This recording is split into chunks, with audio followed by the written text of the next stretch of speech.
All right, ladies and gentlemen, we're going to try and buck up here, even though the Cardinals lost. Yeah, it was very sad to have that happen right before we started the meeting.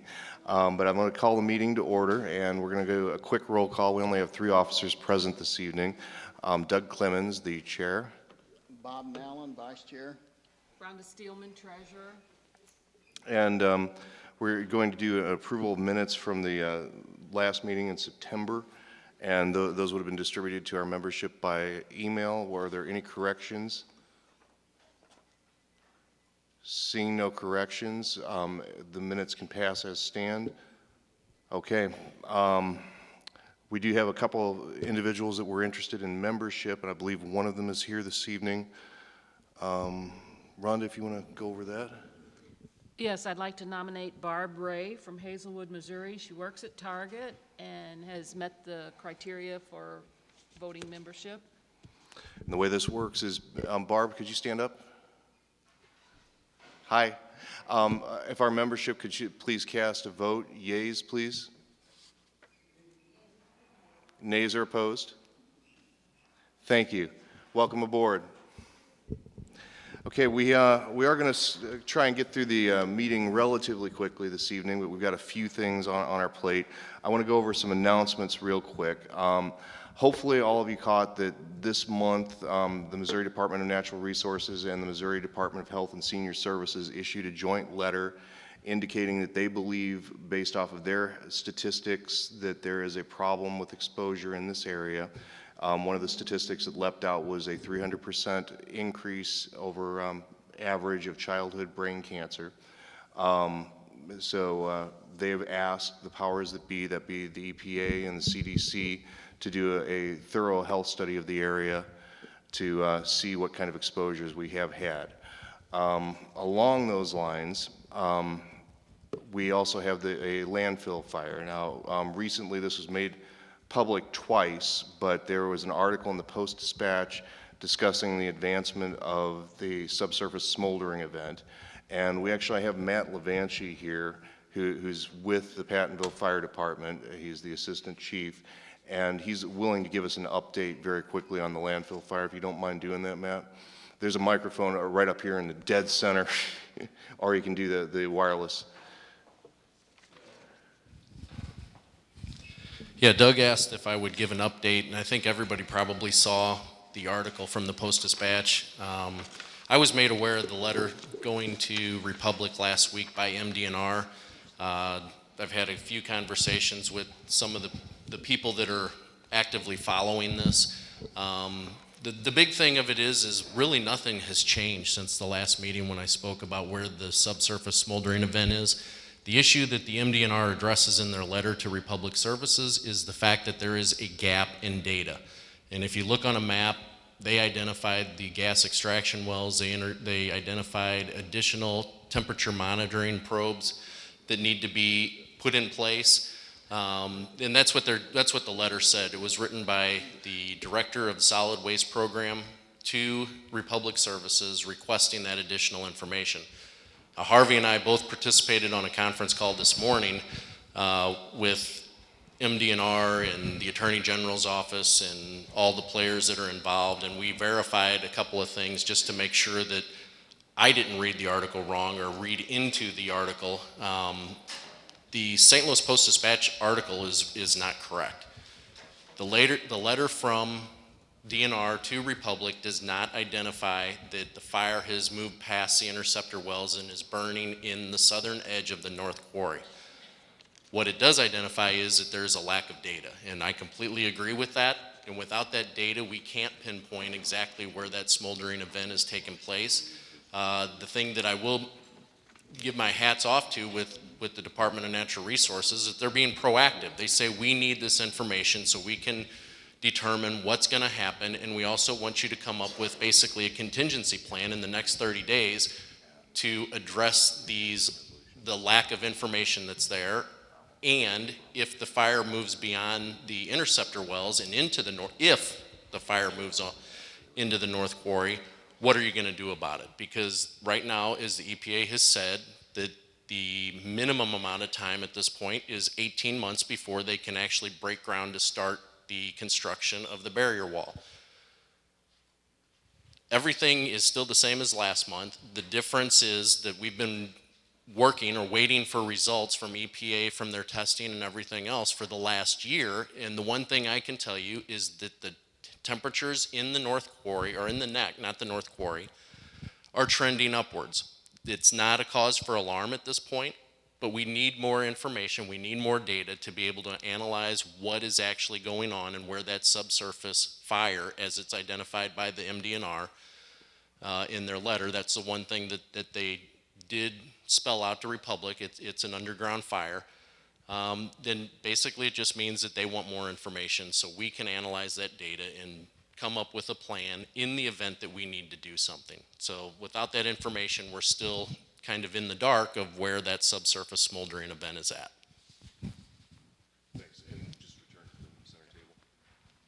Isn't it true that in the past, Republic has had to have a court order to release carbon monoxide levels? That's correct. And the hope in this is that Republic will be the good neighbor and provide the data to MDNR for us to look at. And they put the date on the letter that was originally sent on October 7th, I believe it was that they would provide that data in their next round of data, which is October 14th, which is today. So I specifically asked that question if they thought they were going to get that, and the answer is we're hoping that we do without having to go to court. But if it comes to that, then the Attorney General is ready to take up that fight and go back for that additional information. So not only is it requiring them to give us data, but it's also requiring them to install, if you want to call it requiring, they're requesting at this point, but requesting them to install 12 additional temperature monitoring probes so we can see what's going to happen in that North Quarry. The big thing is there's a lot more infrastructure in the South Quarry than the North Quarry, so there's data gaps. So it takes a long time for that heat to move from one section of the North Quarry to an area where is even closer to the radioactive waste. So we need to make up some of those stop gaps and have the reassurance that we're monitoring it where it needs to be monitored, not when it gets to a point where it's gone too far. Real quick, those 12 TMPs, are they ingots, or are those an addition? They're an additional, what I believe is correct is they're additional TMPs. They're not installed. There were 3 that they agreed to on a order by the Attorney General that they came back and said we agree to install these. Those 3 are in. I don't know if the infrastructure inside the well that's there, and it's not really a well, it's a pipe that they put into the ground, and then they put thermocouplers down it, and that's how they get their temperature readings all the way to the depth. I don't believe those are online yet, but they're in the process, and we expect to start seeing temperatures from those 3 additional TMPs, which are a little bit further north of the interceptor wells. Are they already drilled into the ground? Yes. Okay. Would have been a great place to test for radiation. Yeah, that's way above my pay grade. Okay, thank you again, Matt. We're actually going to have to move on to keep up with the pace of the evening, but Matt will be around. He makes himself very available to answer questions for anybody and is very knowledgeable about this subject. I do want to mention that the community group is having a meeting. The Moms STL group will be having a meeting this coming Thursday, October the 16th at 6:30 p.m. right here in this hall. So anybody interested in coming to that meeting, please encourage you to show up. Now, this weekend, we've had a lot of interaction as a result of communiques coming from MDNR and the such, and some new reports that have been filed. We want to take under announcements time to enter a couple reports into the record, and I will submit those to EPA. But there are some excerpts that I was asked to read, and I think I would like to read those excerpts to you. The first is a report dated August 1st, 1985 from the Missouri Department of Natural Resources. There's an excerpt highlighted, based on available information, a health threat exists due to the toxic effects of chemicals and low-level uranium waste buried at the site. and the possibility that off-site migration of the materials might occur because of the unsound condition of the site. While there is no evidence of past or present exposure, a potential does exist for future exposure based on the possibility that off-site migration may occur. Sampling and corrective containment and diversion should continue at the site until risk to the public health can more accurately be determined. That is report 1. In report 2, that was 1985, yes. Report 2 is October 4th, 1991 from the U.S. Department of Health and Human Services, the ATSDR.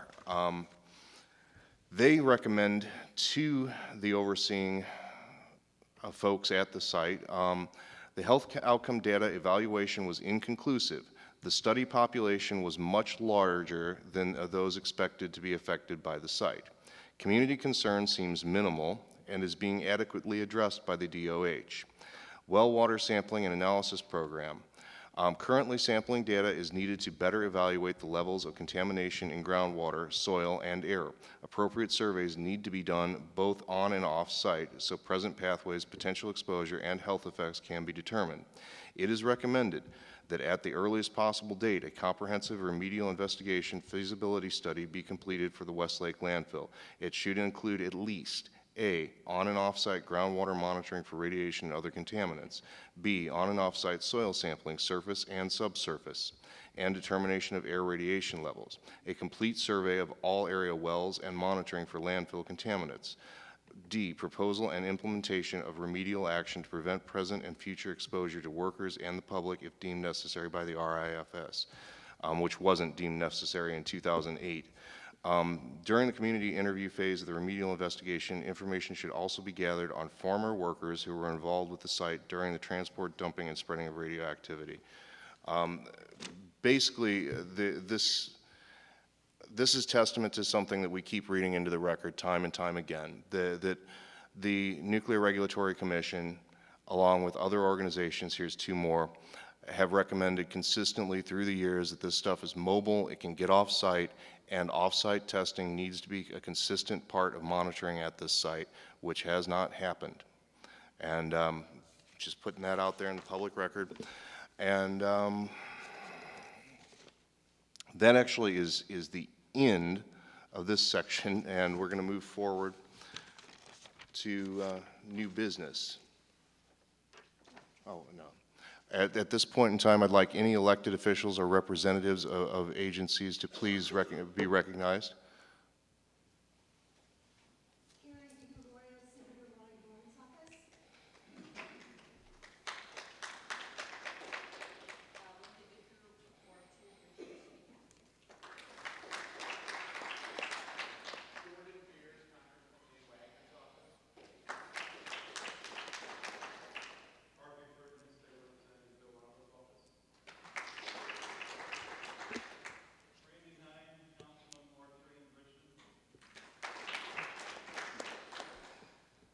Did we get everyone?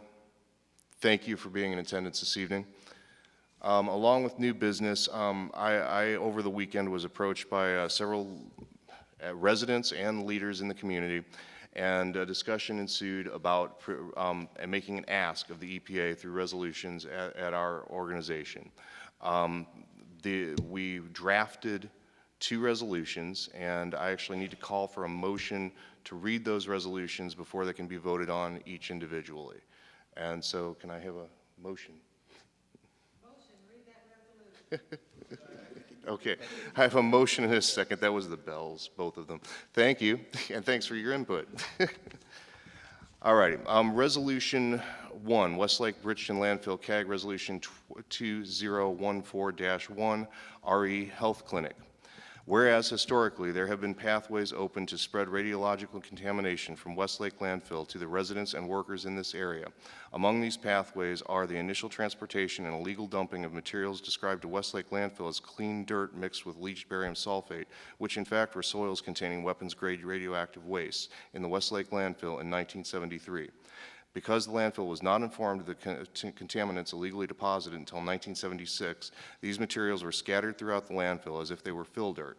In 1984, the Nuclear Regulatory Commission noted the radiologically impacted materials, RIM, at Westlake Landfill were uncovered and open to movement by the wind or rain. The next major pathway to exposure was the movement of large amounts of RIM onto the neighboring buffer property known as the Ford property. During heavy rains, large amounts of RIM washed onto the Ford property. These materials were then leveled and graded by workers who were never informed of the type of materials with which they were working. No appropriate precautions were taken during the leveling, grading work, and contaminants were free to spread by water, air, and to neighboring properties. As there have never been testing or proper cleanup of this area, this could still be a pathway of contamination. Whereas there have been 2 previous subsurface smoldering events, SSEs, in the North Quarry, 1992 and 1994, which is the area containing RIM, and there has never been thorough testing used to locate RIM in the landfill, and current testing shows RIM at the location of the 1994 SSE. Be it resolved that the community represented by the Westlake Bridgeton Landfill Community Advisory Group requests the United States Environmental Protection Agency provide a clinic to test and monitor residents and workers for illnesses resulting from potential exposure to ionizing radiation and illnesses related to airborne toxins emanating from the current subsurface smoldering event. Okay, may I have a motion to have a vote? Okay, and a second? Thank you. All right, by yeas, the voting members of the organization, please raise your hands.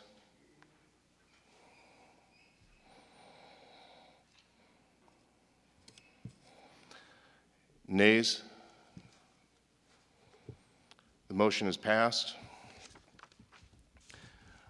The resolution is passed, excuse me, let me correct that for the record. Resolution 2, Westlake Bridgeton Landfill CAG Resolution 2014-2, RE buyout and property assurance. Whereas the Westlake landfill contains radiologically impacted materials, RIM, and those materials have had open pathways to contaminate the surrounding area, and that presently there are no safeguards in place to prevent the movement of RIM from Westlake landfill to surrounding areas by flood, earthquake, tornado, fire, or subsurface smoldering event, and the potential of events such as flood, earthquake, tornado, fire, or subsurface smoldering event are present at this site, and the site is currently experiencing a subsurface smoldering event in the area that is near known RIM and the area untested for presence of RIM. Be it resolved that the community represented by the Westlake Bridgeton Landfill Community Advisory Group requests that the United States Environmental Protection Agency provide a voluntary buyout of residents located 1 mile or less from the perimeter of the Westlake landfill at a fair market value for a similar property unaffected by the Westlake Bridgeton landfill site, and that the EPA provide property assurance plan for a fair market value for a similar property unaffected by the Westlake Bridgeton landfill site for those living 1 to 5 miles from the perimeter of the landfill for a period of no less than 5 years. And a motion to take a vote? Motion and second? Yep. And we can take the vote. Those members of our organization, please raise your hands.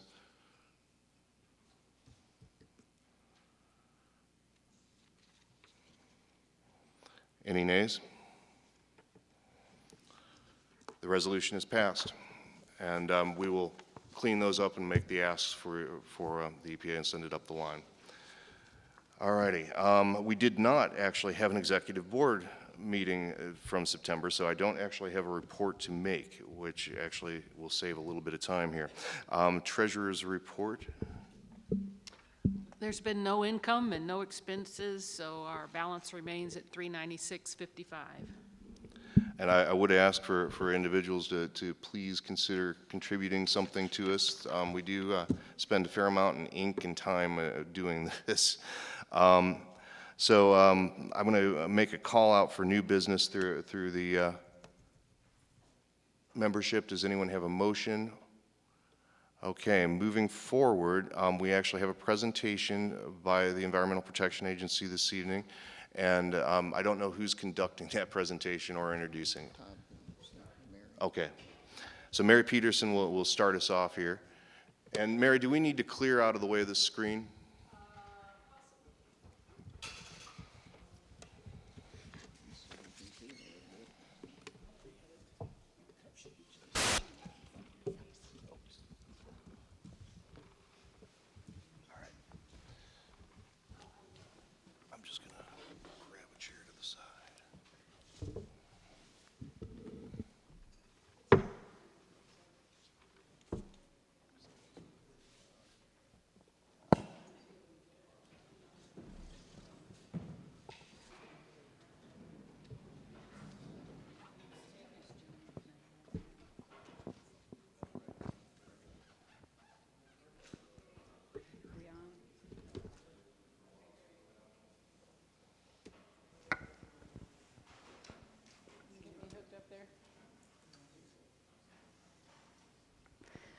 Okay, well, excuse me, it was a little loud, sorry about that. While my colleague is getting my slides up and running. Those of you that don't know me, I have been at the last several meetings. My name is Mary Peterson. I work for the Environmental Protection Agency in Kansas City in the Office of Public Affairs currently. I do have 20 years experience also in the Superfund program and have just close out of it, close out up at the top. Hold on. Yeah. Yeah, there's an excellent ceiling. A little bit, there you go.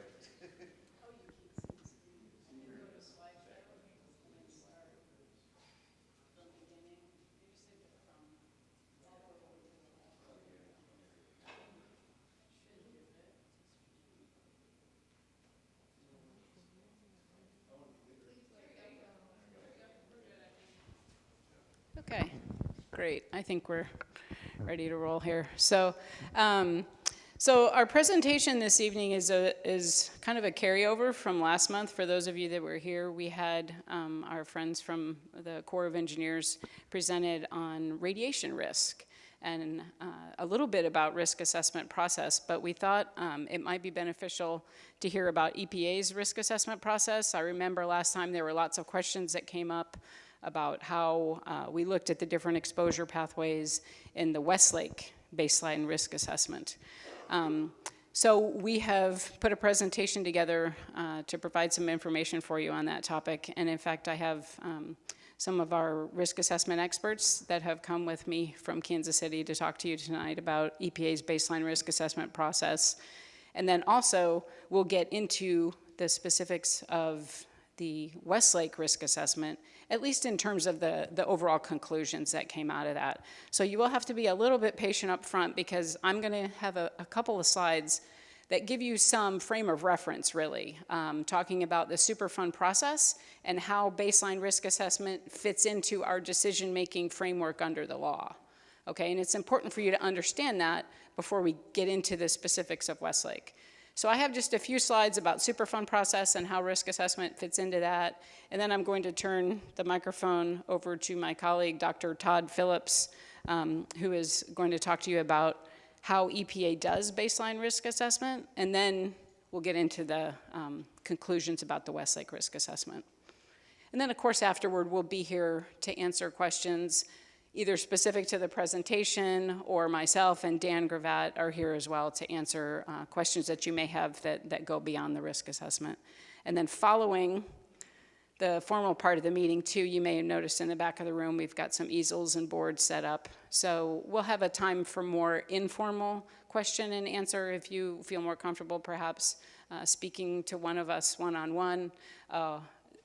All the EPA team will be back at the table. We also have Aaron Harmon with the Agency for Toxic Substances and Disease Registry will be back there, and our friends from the Corps. In fact, Corps folks, Robin and Scott, you want to at least wave so they know who you are? Okay, thank you. Oh, and Mike Peterson as well, thanks. Okay, so getting into the present.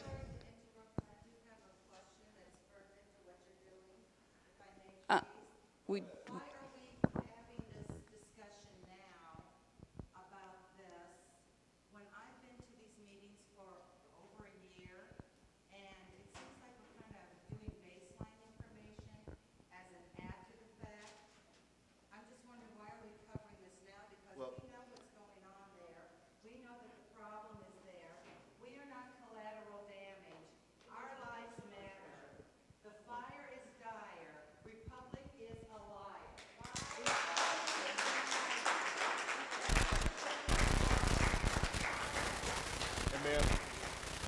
I do agree with the sentiment here.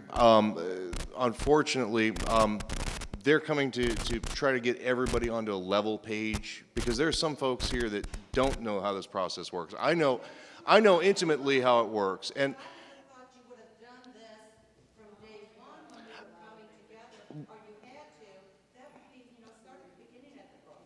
well, Go to the end of the book, and then let's come back and revisit. I think that we're revisiting just in general as part of a continuing education, if you will. But the idea here is, if you're going to move wheels, you need to know what wheels are in place and where they need to move. And these are unfortunately dry, legal procedures that are written in really thick pamphlets that they have.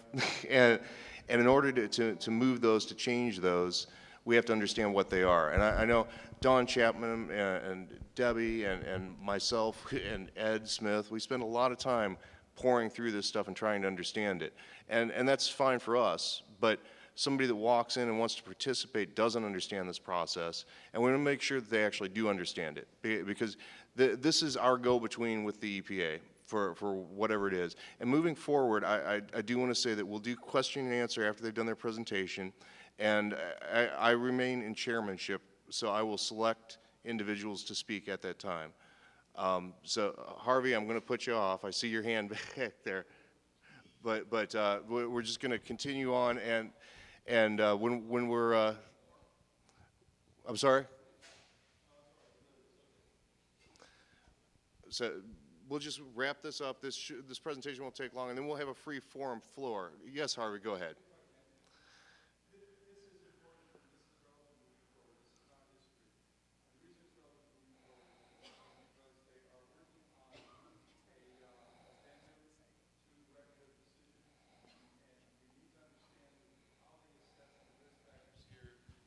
Going into that addendum. And that's why this is really important, and we may very well end up learning how to challenge their risk assessment process, because we've already been told in previous meetings that things like the presence of a fire or the chances of a fire are not something that they can quantify into the risk assessment. So pay attention here. This is very important. Hopefully that's going to be addressed tonight as well. But there are some serious questions moving forward. Oh, thank you, Harvey. I do appreciate your comment. Yes, thank you, Harvey. That is in fact how I was going to respond to that. It is really important that you all understand the regulatory framework that we work in, and I promise I have 2 slides. I'm not going to bore you to death with regulatory framework, but you do need to understand there is a law that we follow. We have to follow. That law lays out a process that we have to follow. Okay, so it is important that you understand that. Okay, and we've had a lot of questions about the fire, like Harvey mentioned, and you've heard some comments from EPA about how we cannot quantify that in terms of risk assessment. And I know you don't understand that, and so there have been points of confusion, and that's what tells me that we need to provide you more information to explain how we do risk assessment so that you can begin to understand how the fire cannot be quantified in terms of risk assessment.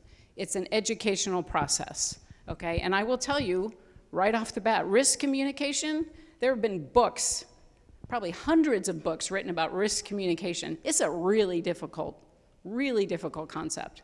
Probably one of the most difficult topics we have to deal with communities. All right, so getting into the presentation.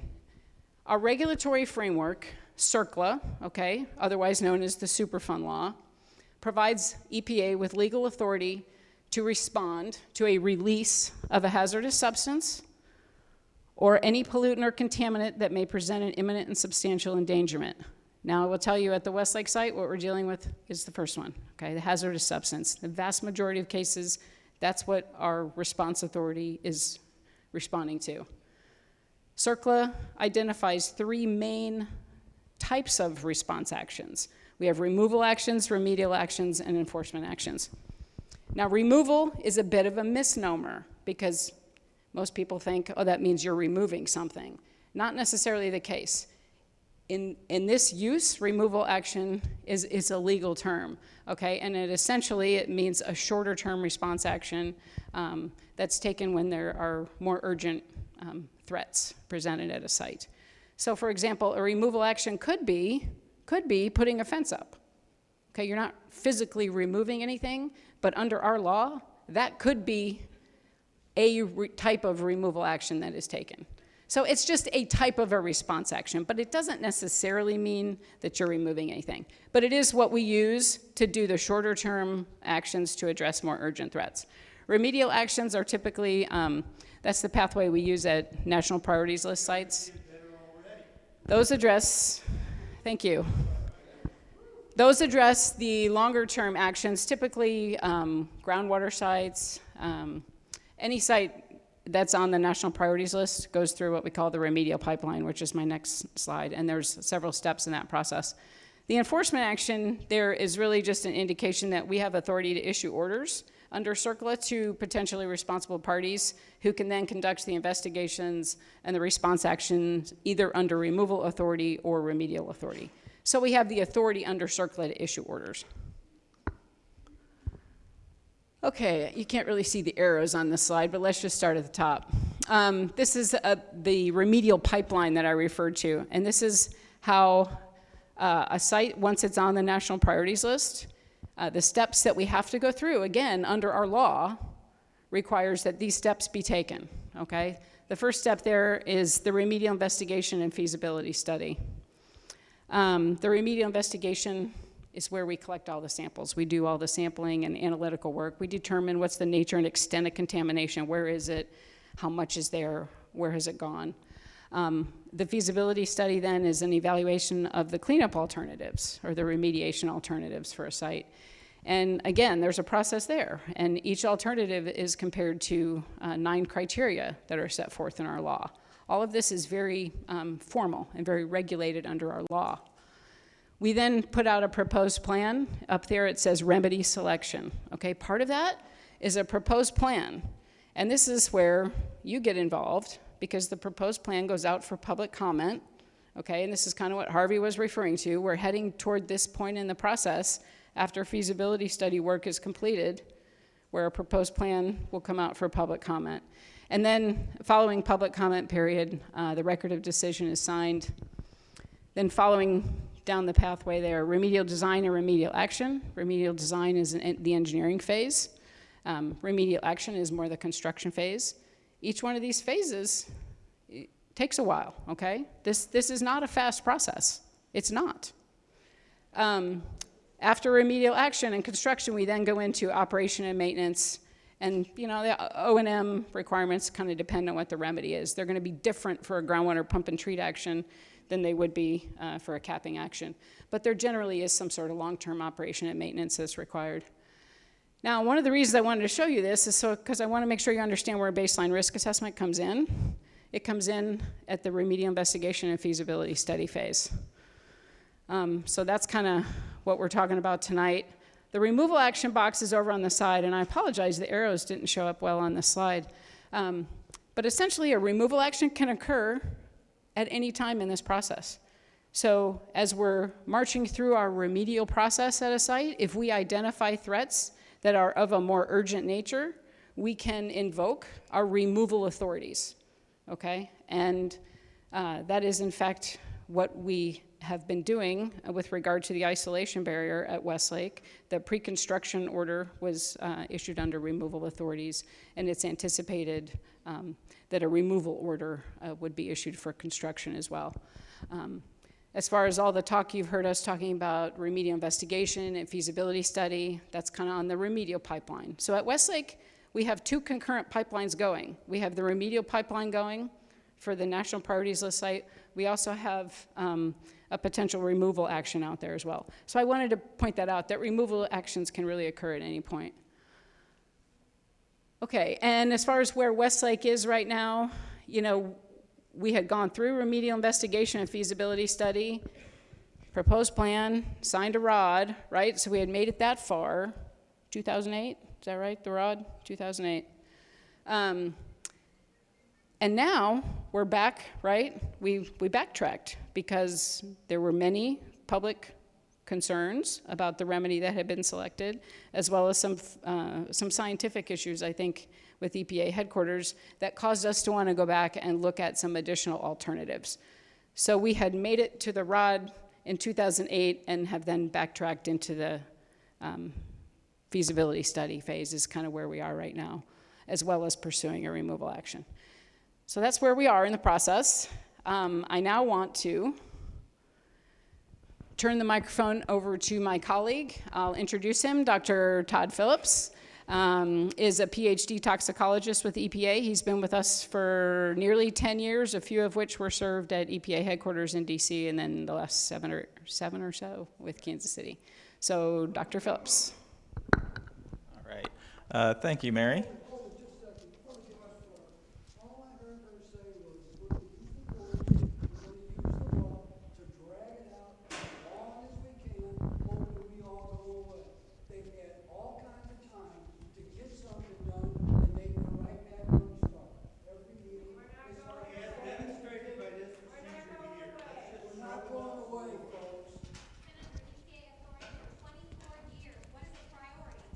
You say we, you mean you, and folks, you mean you, the people of America that pay for you. Folks, I'm happy to take motions and resolutions on the floor during the business. The things that you're citing are things that I'm aware of, and I regularly report to the EPA. And we're well aware of how that transaction goes back and forth. All I'm asking here is that we actually get the information they will provide us with so that we can use that to our benefit.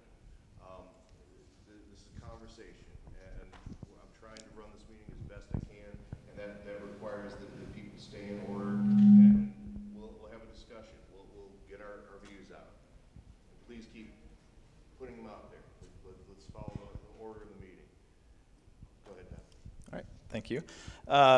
So, as Mary mentioned earlier, there's really two things that I'm going to be going over here. The first thing is just the process that we use at EPA for risk assessment, and then the second thing is I'll get into summarizing the results of the baseline risk assessment at the Westlake landfill that was conducted back in 2000. So those are the two things that I want to do, and my goal here is my hope is that you'll walk away with a better understanding of the risk assessment process and what the risk assessment does and does not do. So I'm going to work through that.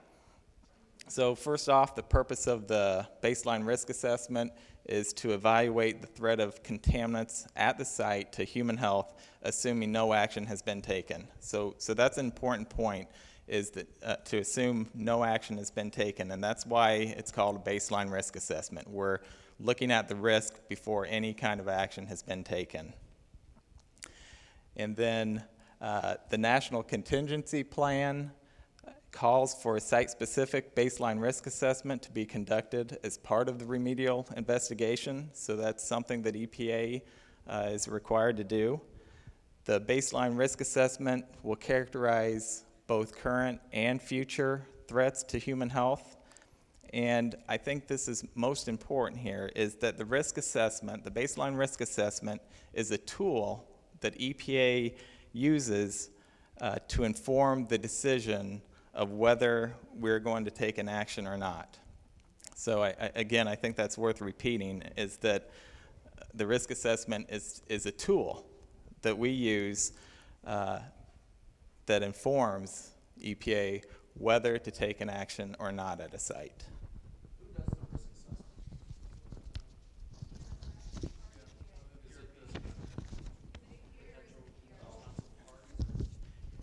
It's sometimes EPA will do it, and then sometimes the responsible party will do it. It was written by UMSI. You've got it pulled up. Yeah.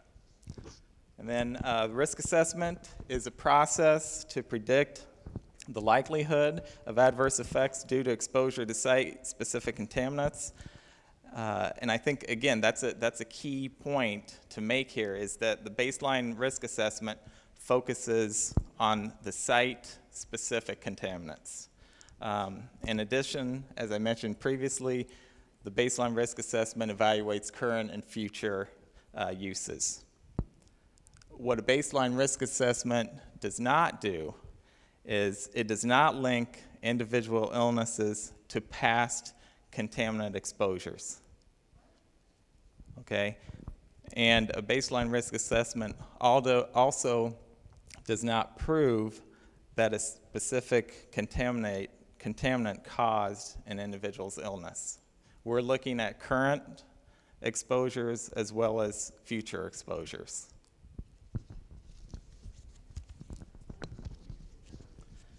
And then the equation that we use to determine risk is simply toxicity times the exposure, because risk is a function of the ability of a contaminant to do harm, which is the toxicity, and the amount of contaminant that an individual comes into contact with, which is the exposure. And it's important to note that without exposure, even to a contaminant that is toxic, is not going to result in any risk. The risk is zero without exposure. And I think the best example I can give you on that, maybe just thinking about myself, in my garage at home, I have several different types of pesticides in the garage up on shelves. They're in containers. I also have kids. So, but those pesticides, even though they may be toxic to human health, they're in the containers, they're out of reach of the children, so at that point, they're not going to be exposed. So without exposure, there's not going to be any risk.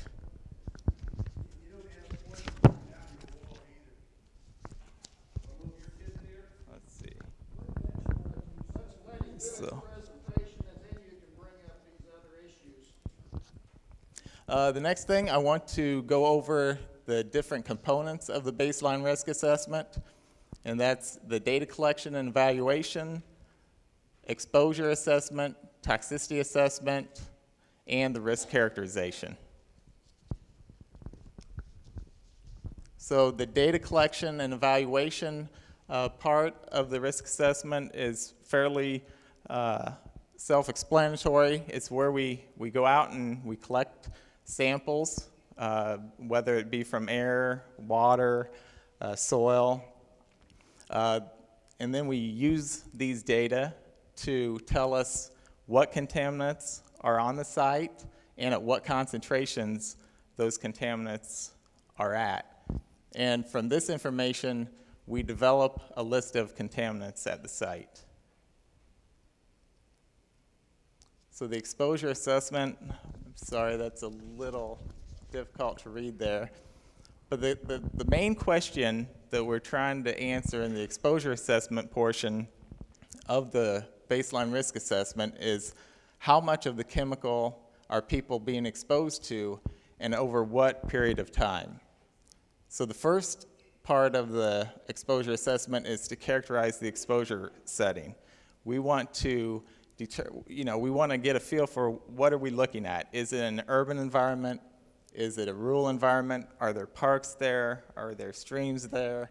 And then who is potentially exposed at the site? Is it residential? Is it workers? Are there trespassers?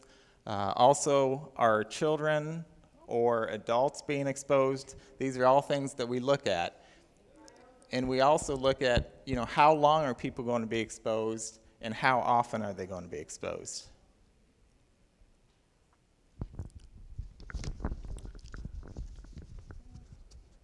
All right, the next part of the exposure assessment is to identify exposure pathways. And I do want to make clear that this is just a very generic example diagram that I have. It definitely does not illustrate the conceptual site model for the Westlake site. So this is just a generic diagram. But what we're doing in this situation with the exposure assessment is we're looking at where is the contamination? Is it in the soil? Is it in the air? Is it in the water? Is it in the food? And then how much of each contaminant are people potentially being exposed to or being exposed to? And then we're looking at what are the exposure routes. Is it through inhalation, breathing? Is it through ingestion? Or is it from dermal exposure, skin exposure?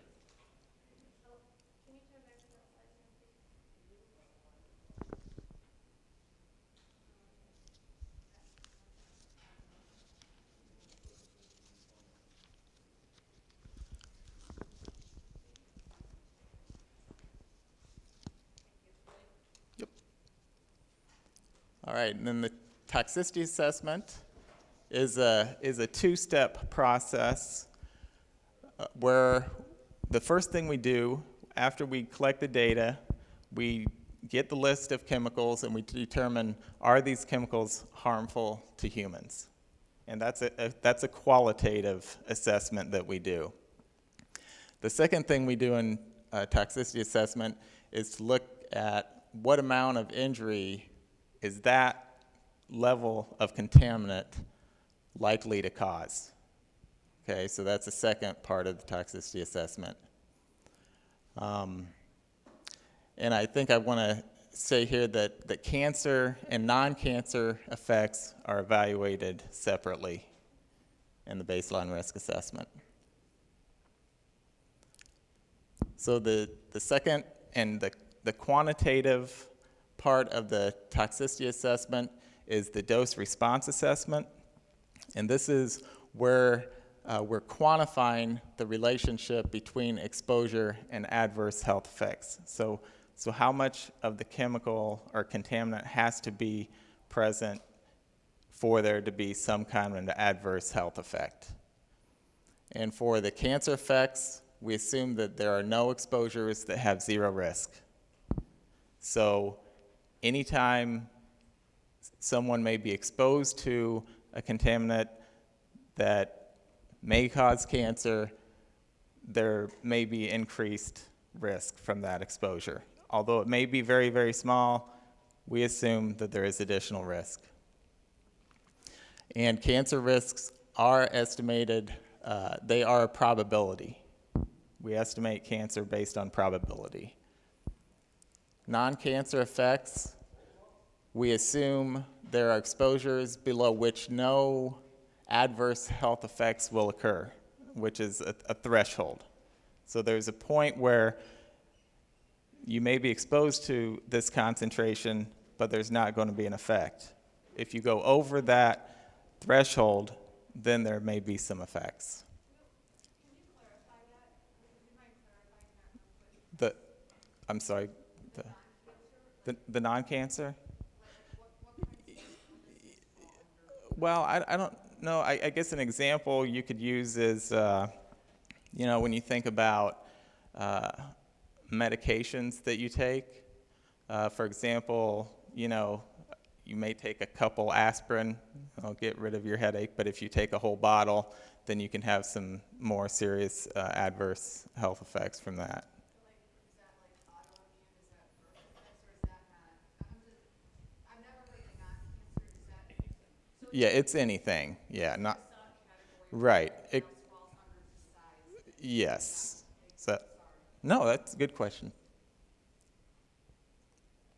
All right, then the risk characterization, this is where we take everything that we've looked at in the three previous parts of the risk assessment, the data collection and evaluation, the exposure assessment, and the toxicity assessment, and we bring that together.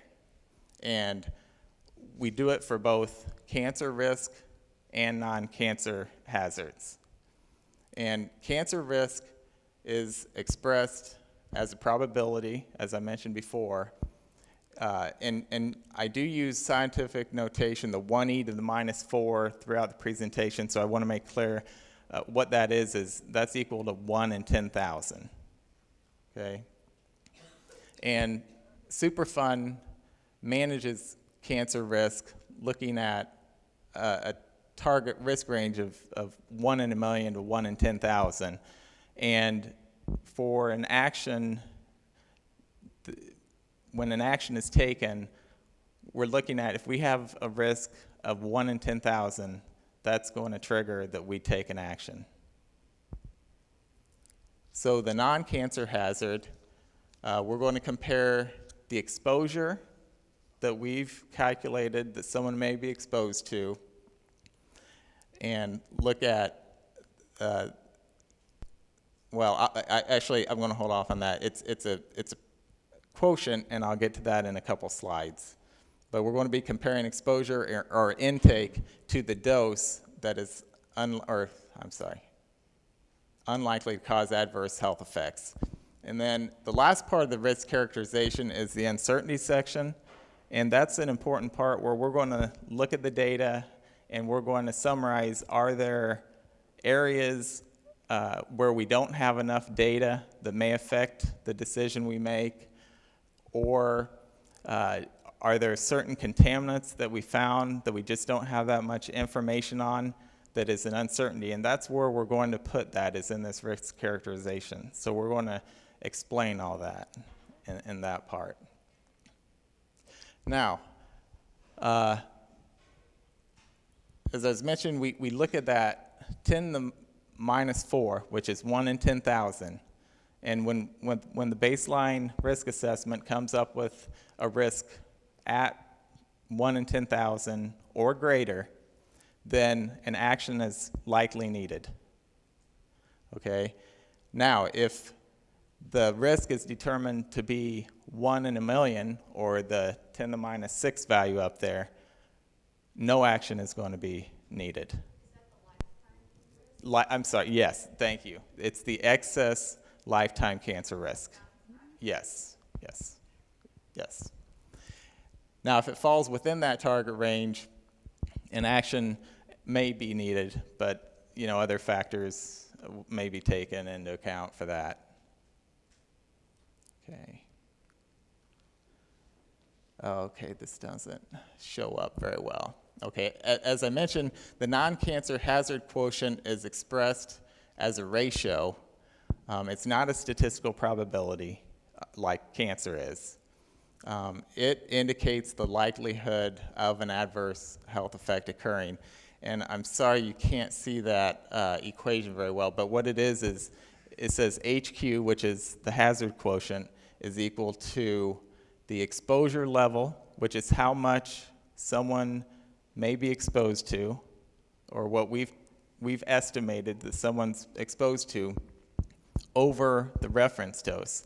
And the reference dose is the concentration where there are not going to be adverse health effects. So we look at that ratio. So if the exposure level, what you're being exposed to, is higher than that level that is going to cause an effect, then we know that the potential exists for adverse health effects. Now, getting back to the statistical probability. Now, whether that HQ comes out to be 2 or 5 or 10, that doesn't mean that there is a 2 or 5 or 10 times greater risk. It just means that we know that the potential exists for adverse health effects. We can't quantify, we don't know what that is.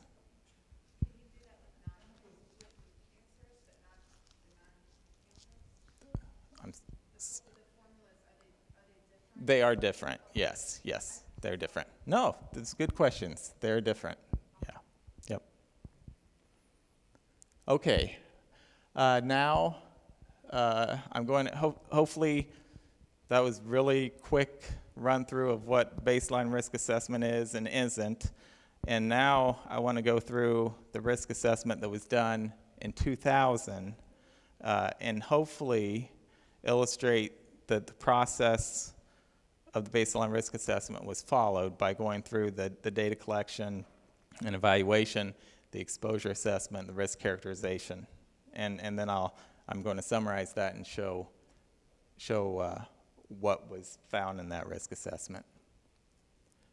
Okay, so the 3 areas that were evaluated in this baseline risk assessment were the area 1, area 2, and then the buffer zone. It's listed as buffer zone on the map, also the Ford property.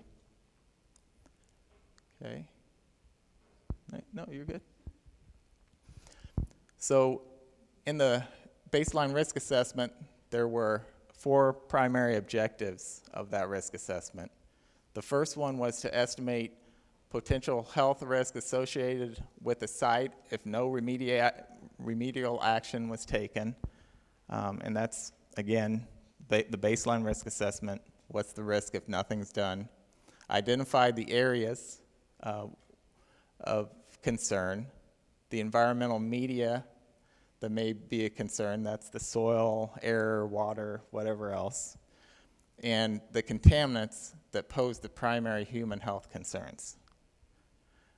The third objective was to identify any existing data gaps so that additional information can be collected to support remediation decisions. And this would be captured in risk characterization.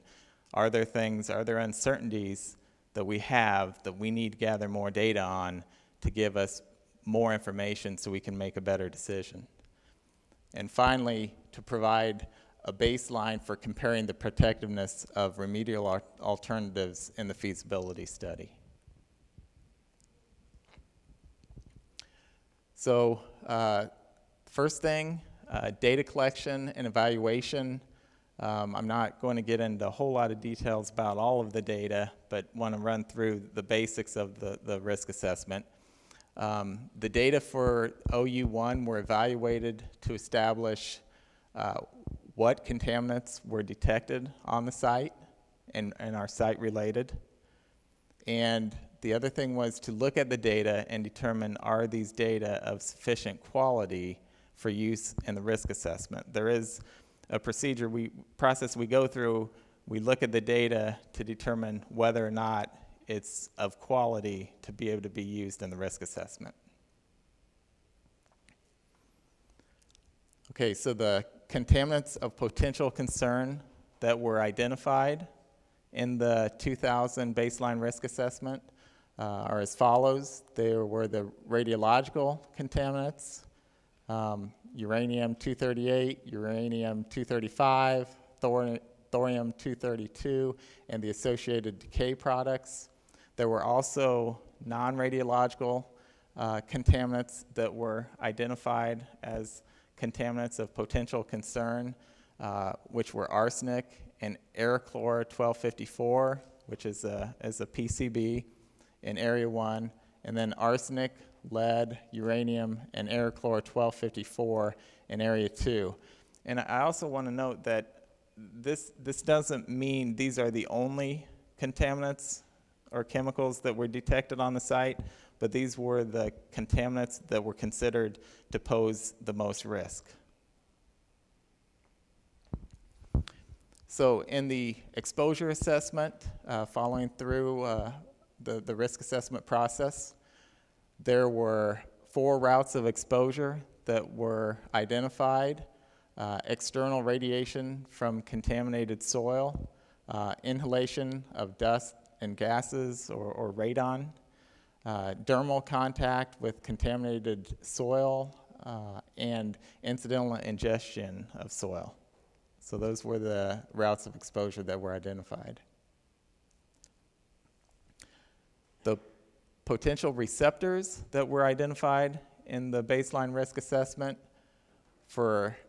again, we look at current use and also future use. So if the conditions change at the site or there may be changes in the future, we look at future use as well. So the current use, groundskeepers were considered to be potential receptors working adjacent to OU1, and groundskeepers that were working on the forward property or the buffer zone. For future use, it was groundskeeper actually working on OU1, so it's actually working on the site in the future. Again, groundskeeper working on the forward property in the buffer zone. Another future use that was looked at was a user of a building adjacent to areas 1 and 2, and where the occupants or the workers in that building were using the areas 1 and 2 for parking. So they're parking their cars there and going. And then the last receptor that was looked at was the outdoor storage yard worker that was spending time on areas 1 and 2. So the risk characterization, getting into summarizing the results.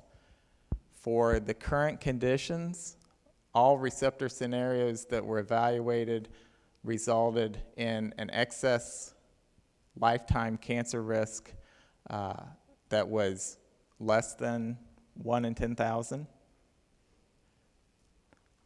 For future conditions, for the radionuclides, there were, there were scenarios that were found to exceed the target cancer risk range of 1 in 10,000. And then for the non-radionuclides, there were no contaminants that exceeded the 1 in 10,000 for cancer, excess lifetime cancer risk, or a hazard index of greater than 1 for the scenarios evaluated. Okay, again, sorry this map isn't a little bit easier to read, but this pretty much is just summarizing what I just stated and looking at the different scenarios for the groundskeeper working adjacent to Area 1. The cancer risk was estimated to be 1 in 100,000, and that's Area 1. For the future scenario, for the groundskeeper working on Area 1, the cancer risk was estimated to be 6 in 10,000, or I'm sorry, 6 in 100,000. For the adjacent building user, 1 in 100,000. And for the storage yard worker, it was right at that point of 1 in 10,000. For Area 2, right here, up here, for the groundskeeper working adjacent to Area 2, the cancer risk was estimated, excess lifetime cancer risk was estimated to be 4 in 100,000. And for the future scenario, there were two scenarios, the groundskeeper on Area 2 and the storage worker on Area 2, that both exceeded the 1 in 10,000 cancer, excess lifetime cancer risk range. And for the Ford property, neither the current scenario or the future scenario resulted in an excess lifetime cancer risk of greater than 1 in 10,000. So with that, before I take questions, I think the bottom line we finally got to the bottom line, is that the excess lifetime cancer risk range from the baseline risk assessment does exceed 1 in 10,000, which means that the agency needs to take an action. Okay, so the decision was made to take an action based on this baseline risk assessment. That was in 2000. All right, actually, go ahead with your question, and please say your name. That's you, that's you. Thank you. Has the procedures noted on page 17 changed where it goes down to, at one point, you consider additional information from the 2000 till current time now?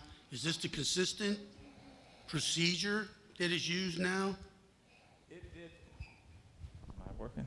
Am I? Okay, I'm on. Yes, it did follow the baseline risk assessment procedures. On page 17, it showed where when you get all your risk assessments together and you bring it together, that at this point here, now you consider other information or areas where you didn't get data. Well, that's the problem we have right now based on the first presentation, that they don't have data. And the result of that is that we got to go over and start all over again. So are we starting over again, or are we just looking at this and redoing this? You know, that's what I mean. It's what's the point of Redetermining risk if you knew 14 years ago that there was risk.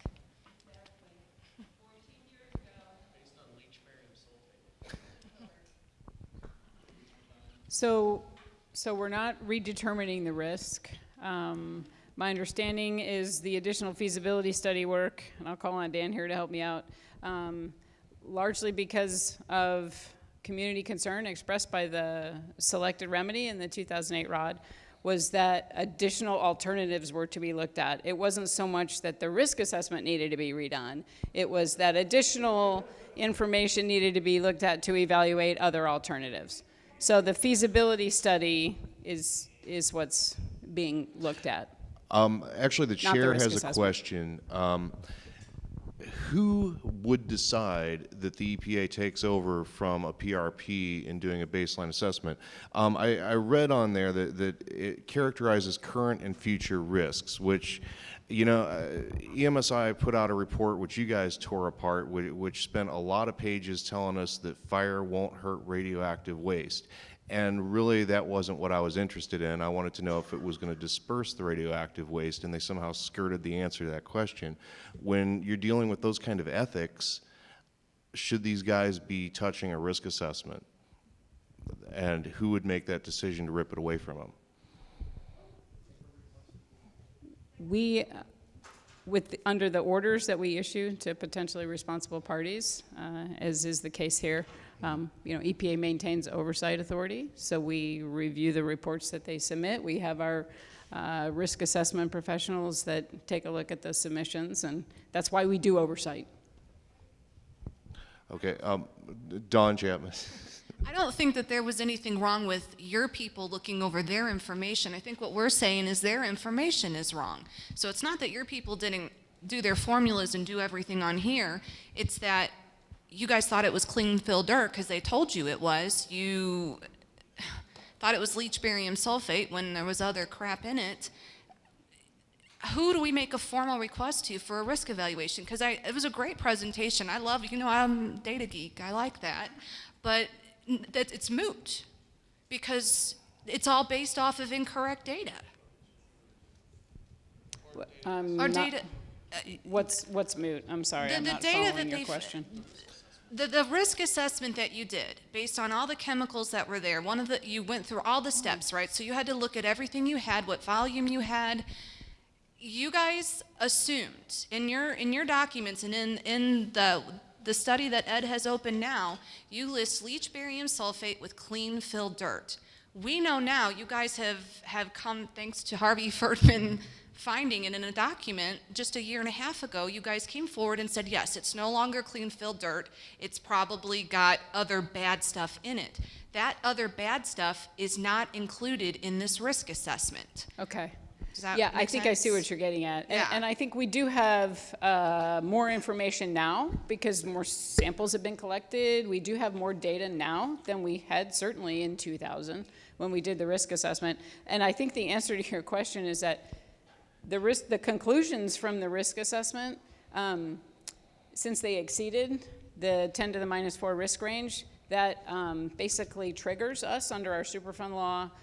It justifies us in taking that action. It gives us the authority to pursue that action, which is what we're doing. So we could take all of this new information and go back and spend a lot of time redoing risk assessment. At the end of the day, I don't think it changes that decision to take or not take an action. We've already made the decision to take an action, and so we feel like, and I hope you feel like, our time is probably better spent now really looking at the feasibility study and looking at what can we do. I think that, and I agree with that. I understand. Let's not waste time and come up with another solution. The problem is that you have people here whose health that you need to protect. You can't even begin to do that unless you know and you properly characterize the site. In the beginning, the very first slide that you put up, it talks about proper characterization. That's a key component in all these formulas that you listed. We still don't have that. You don't have all the locations. I know you guys seem very frustrated. We're frustrated. You seem to not understand why we're frustrated. This is really simple. This is just about a community that wants their health protected. And it's not that you guys, EPA, are not able to do that. We understand you have the authority, but it's the company, and it's the way, this whole back and forth thing, you guys do have the ability. You've done it in Pensacola, Florida. You have the ability to pull these people out of Spanish Village. You can just pull them right out. Listen, what's that? That argon? What's that? Archlor, that one, the PCPs, if that's burning, and PCBs, if that's, sorry, PCPs, yeah. If that's burning, then you have people you have people exposed to that. And then you guys just said that chemical was found on your side of the landfill. And now you know that you've had a previous fire there. And I know you guys said we don't go back and look at historic. What we're trying to focus on now, is what do we need to do about it, is the fix. And so that's what the feasibility study does. The feasibility study evaluates the alternatives, and we have to go through this process. It's part of our But Mary, law. you're We worried have- about the fix, we're worried about our kids, okay? There's two different things. If you're saying EPA can't handle both, then please just say it, because Senator Blunt's aide is in the room. It sounds as though you can't handle this. You guys can only handle right now figuring out what you want to do with the radiation. It sounds like you can't deal with what could be wrong with people, what we were previously exposed to. If that's the case, then somebody needs to come out and say it. Because under your authority, we've been exposed in the past. The Ford property, come on, that blew all over. I had a So- father that worked across the street and remembered it. So we have the authority to respond to releases of hazardous substance, like I started this conversation tonight. We collect data that substantiates whether or not a release has occurred, which we've done. We have to follow the process as laid out in the law, and we select alternatives to put into place to deal with those releases. We are following our process. It's a scientific process, okay? We collect data. Our risk assessment is based on environmental site-related data.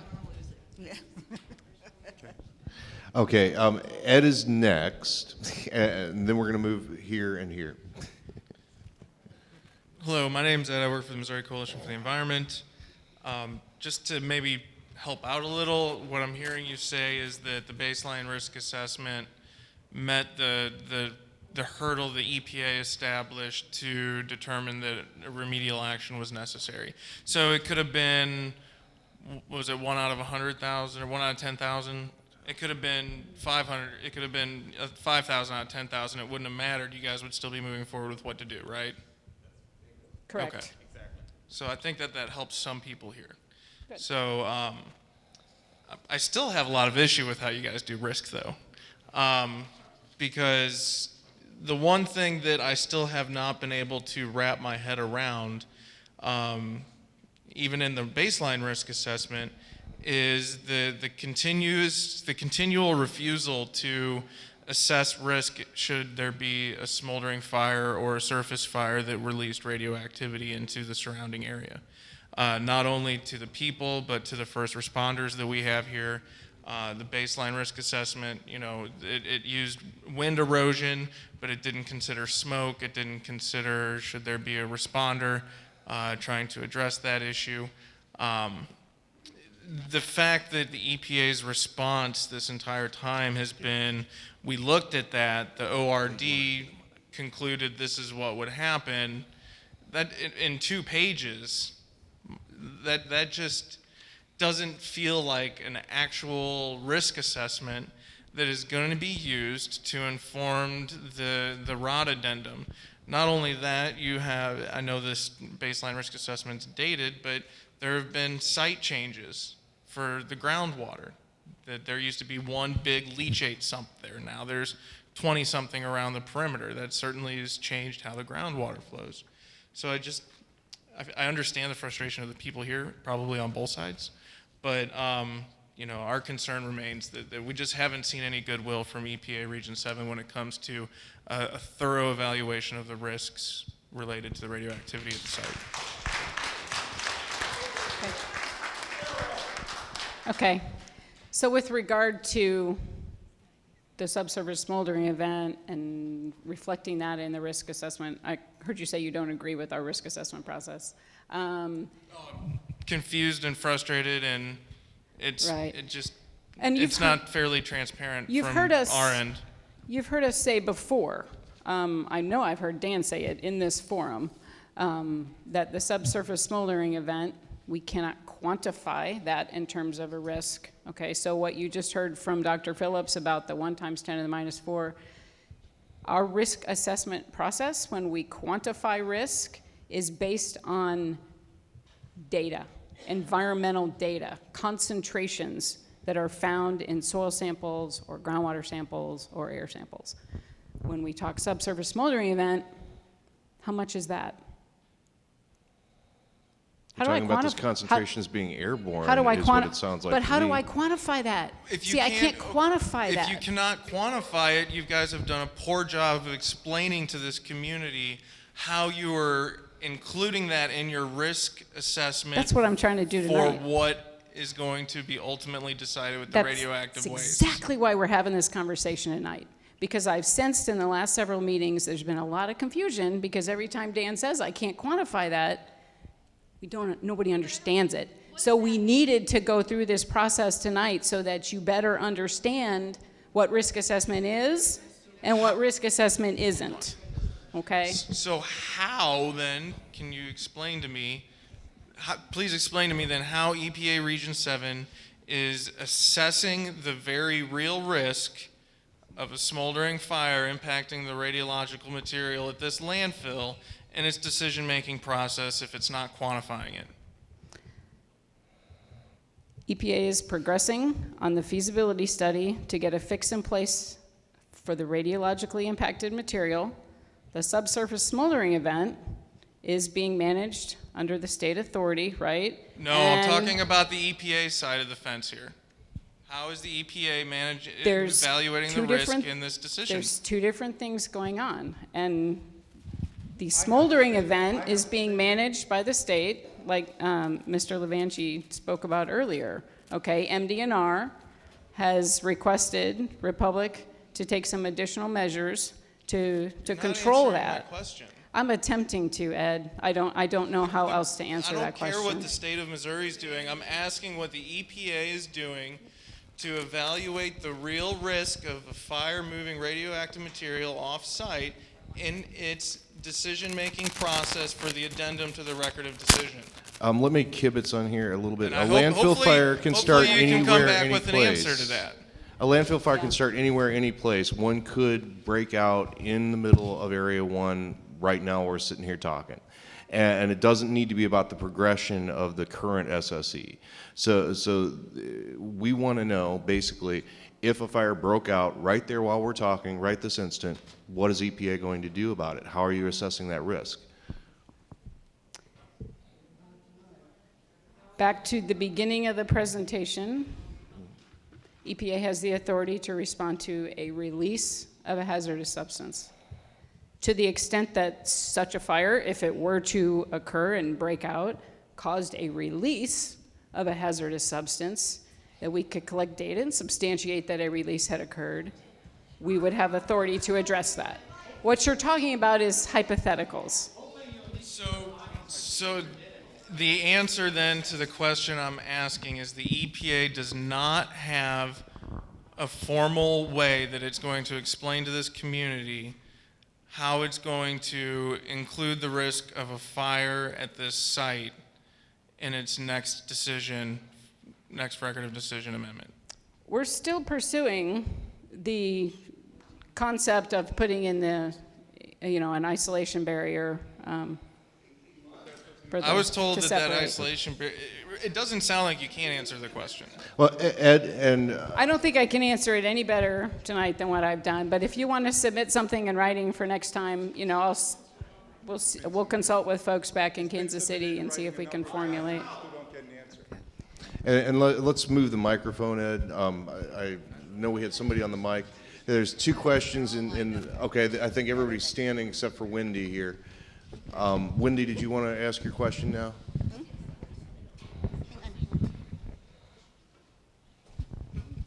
Thank you, Wendy Lametta. This is in reference to a previous CAG meeting where Dan Gravatt spoke, and he paraphrased information from the National Remedy Review Board recommendation from 2012, stating that the report is in reference to financial considerations regarding the Westlake Superfund site to exceed $25 million. If the recommendation from the National EPA Office is only one of financial considerations, why is this report being deliberately withheld and suppressed from the public?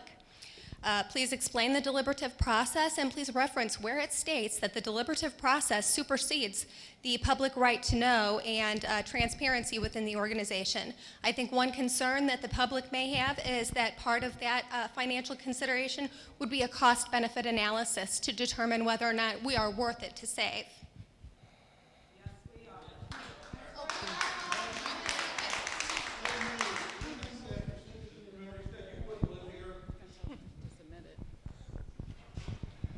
Okay, Wendy.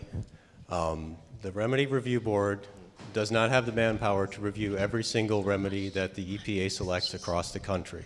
So they have set a threshold.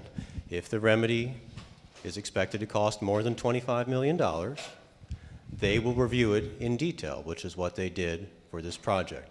Every remedy that the EPA selects nationwide, regardless of the cost, gets reviewed by EPA headquarters as well as the individual region that has the remedy. For the expensive remedies, there's the additional layer of review by the National Remedy Review Board. So that's the first part of your question. The second part of your question as to why their evaluation has not been released is because it's not a final recommendation. As we've explained to you before, when we went to the board, we went for an early consultation, which was to get their input on the information that was generated and reported in the supplemental feasibility study at the end of 2011. So they asked for more studies, more information. That's the supplemental feasibility study that's going on now. That work is still being done. When that work is done and the supplemental feasibility study is amended to include that new information, we'll go back to the board. They'll have another crack at it. I'm not done.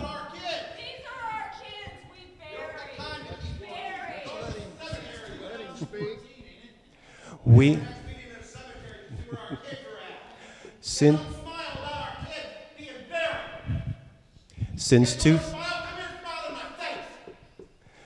2008, we have been doing these additional studies to respond to questions from you. You had additional questions after the...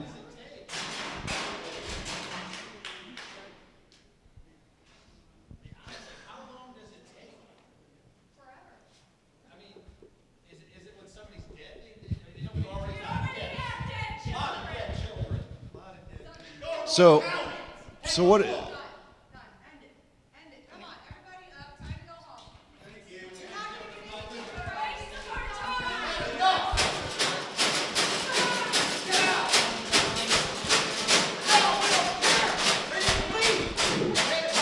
Hey, do leave the operating engineer's property, okay, here.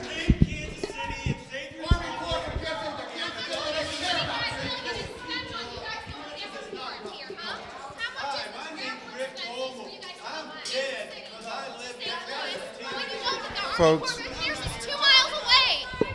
What is wrong?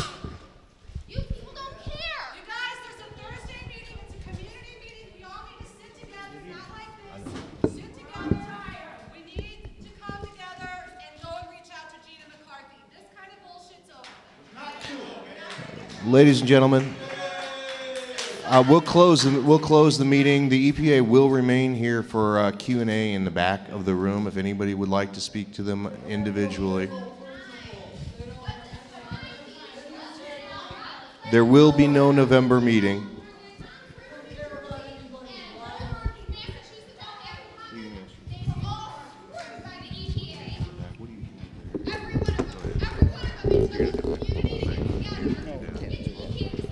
Well, we'll never accomplish anything by screaming and yelling if we want a conference.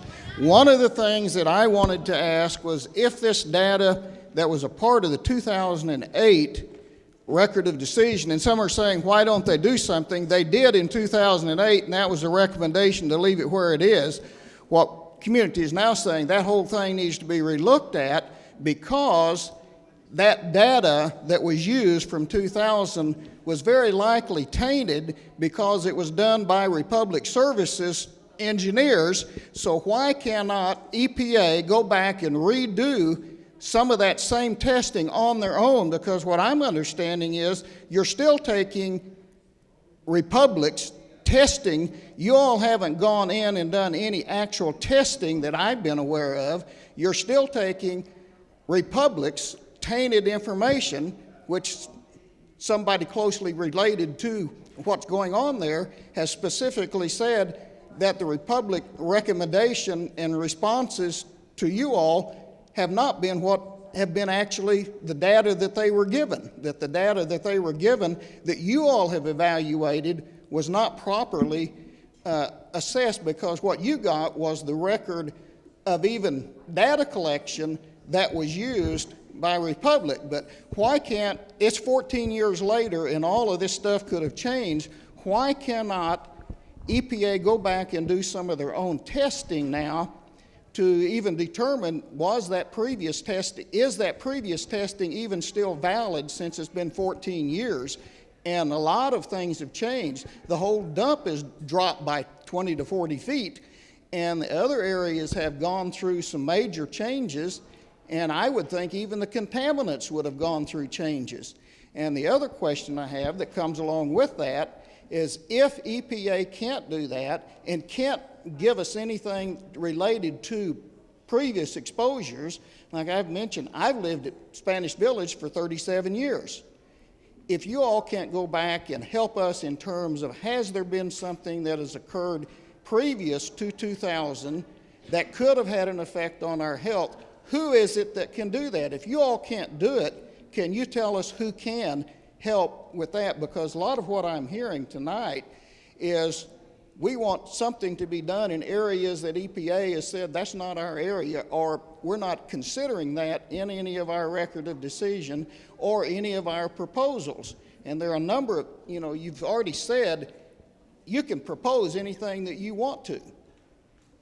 And that's what you've said on this risk assessment part of it, is we could propose anything that we want to. We have the authority to take any actions that we want to take. So if that's true, some of these other concerns that you say are not really a part of the risk assessment, or that may be related more to what those assessments would indicate now than they would 15 years ago, because if that report came out in 2000, some of those studies were done prior to that. So they may have been done 5 or 10 or 15 years before that. And this stuff is different now than it was then. So why can't we have current testing, which is under your authority to do? And why, if you all can't give us those answers, who can? Wow, you covered a lot of ground there, Bob. I'll try to start at the beginning. Republic doesn't get to do anything just on their own. I mean, we approve their work plans, we watch them in the field, we look at the data that they give us, and we quality check it ourselves. We evaluate the reports and assessments that they do of that data, as you may recall from the supplemental feasibility study, which was the most recent big document that they produced between EPA and... They produced it, you didn't. They produced it, but if you looked at the comments that we and MDNR generated, we generated hundreds of comments. They rewrote the report based on our comments to make it in a way that conforms to the law and met EPA's standards for being accurate and complete. They didn't just get to send us a report and say, this is it. It's our report, even though they wrote it. We edited it, we made sure that it was correct and complete. So EMSI just didn't get to send us whatever they want and say, this is it. So that's part one. Part two, about collecting additional data. The fact that some of that data is old doesn't mean that it's invalid. But all along, I think we've made it clear that we've got this body of data. We made the decision in the 2008 record of decision based on that data. When we get to the remedial design phase for whichever remedy we pick, be it cap in place, excavation, whatever, there's going to be a remedial design that's going to require additional data. And we will go out there, or we will make the PRPs go out there and watch them, collect the additional data necessary to make that design. That data could be a variety of forms. It could be additional soil borings, it could be air samples, could be water samples, could be anything that's necessary to make sure that whatever remedy is selected, that we can design and build it properly. None of that data is necessary for the purposes of the risk assessment, because as Mary and as Todd tried to make it clear, the risk assessment's already done its job. It is said there's an unacceptable future risk, and EPA, you need to do something about it. That's why we're here. Perfect segue. May I have the floor? Thank you. Mary and Ben. Mary and Ben, I'd really like you to be part of this conversation and part of what's left of the meeting. That's great, Linda. I know it's important. I'm sorry to interrupt you guys. But I have a couple of really important things to say. I'm going to try to ignore what happened here previously with people leaving. Some of these things become a blur to me. Dan, you just said something I can't help but comment on, and this is not what I got up to the microphone to talk about, but you just said MDNR has input. Your boss, or somewhere along the chain, the director of Region 7, issued in writing that the PRPs do not have to respond to MDNR. So that's a problem, because you just said they're part of the process. Well, they're not anymore. I'm going to move on from there. And there's a lot of elected officials and agencies represented in this room. That's a travesty that the EPA director, Region 7 director, in writing said that our Missouri Department of Natural Resources does not have to be responded to for issues that have to do with Westlake Landfill. That's really bad. Okay, now, I want to go back to Mary, the risk assessment. You stated there was no reason to go back and redo the risk assessment. I challenge that, and Carrie, this is where you guys come in. And unfortunately, the representative from Mr. Fear from Wagner's office, his wife's pregnant, he had to leave. Hope everything's good with them. But for our federally electeds, and Mary, for you, the risk assessment that was presented tonight focused on the workers. There was nothing about risk to the community. Okay? So I think it needs to be redone to talk about risk to the community. That's number one. Number two, we can quantify from meteorological studies of this area the risks of things like tornadoes. And I know someone's going to correct me, and I'm open to correction. You guys all know that. My understanding is, from my memory and from seeing the maps, there have been at least 2 tornadoes in the last 5 years that have touched down within the southern tip of that parcel of land. Now, that can be quantified. Am I correct? Everyone? Yes? Okay. Dan, did you know that? Did you know there were 2 that touched down within 500 feet of the southern tip? Okay. You guys need to have, we need a place at the table. We need a place at the table. The PRPs have a place at the table for the risk assessment. We need a place at the table for the risk assessment. We need to be able to talk to you about what's going on in our community, what our local conditions are, not you guys from out of town coming in and trying to figure out what's going on from tests that the PRPs are handing to you with their limited scope of work that they negotiate with you. We know what's going on in our environment. We know this area. The PRPs have a seat at the table. We deserve a seat at the table. Now, I want to ask that the federally elected officials, and there were 2 of them here. I'm sorry, Carrie, the only one, so I have to ask it of you. I would like to see a letter from all 4 of our federally electeds asking that the risk assessment be totally redone from the start to take into account local meteorological conditions, to take into account local flooding conditions, to take into account the percentage chance of an earthquake happening here and what that would do to that, to those mounds of whatever that are left out there. I think those are quantifiable, absolutely quantifiable. What you guys presented is that you look at toxins, you look at possible exposure paths, but you did not identify all the exposure paths that exist in this environment. The fire is another issue. Now, on the fire issue, I have in writing from the Missouri Department of Natural Resources, who I know has no standing with you guys anymore. I have in writing from them that an SSE can occur anywhere, including within OU1, spontaneously. And that's what Ed was trying to ask you. What is your plan to mitigate the possibility of an SSE starting, or to take into account the risk of an SSE starting spontaneously within Area 1 or Area 2, within OU1? And we did not get an answer for that. And we deserve an answer for that, because we already have multiple fires that have started within that entire landfill, not just the southern quarry, where the current fire is. There have been previous fires very close to Area 1 in the northern section of the North Quarry, right? Northeast section of the North Quarry, okay? There have been other fires there that you guys may or may not be aware of. This is a risk, and if it's not quantifiable, then it's unacceptable. And that's all I can say. It's contingency plans.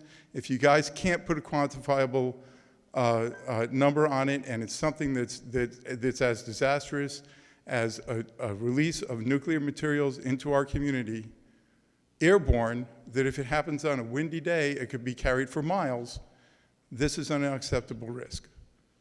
And so, response, I guess. Sure. I think you teed it up pretty well, Harvey.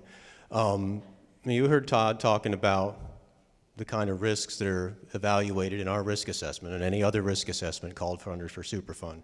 It evaluates carcinogenic risks and non-carcinogenic risks. A tornado doesn't have a carcinogenic risk or a non-carcinogenic risk. Okay, then let me stop you there, unless you. No, I'm building up to something, really. Okay. Yeah. It really boils down to the different definitions of what a risk is. We're talking about a chemical human health risk that causes cancer or a non-cancer effect. That's specifically and only what our risk assessments do.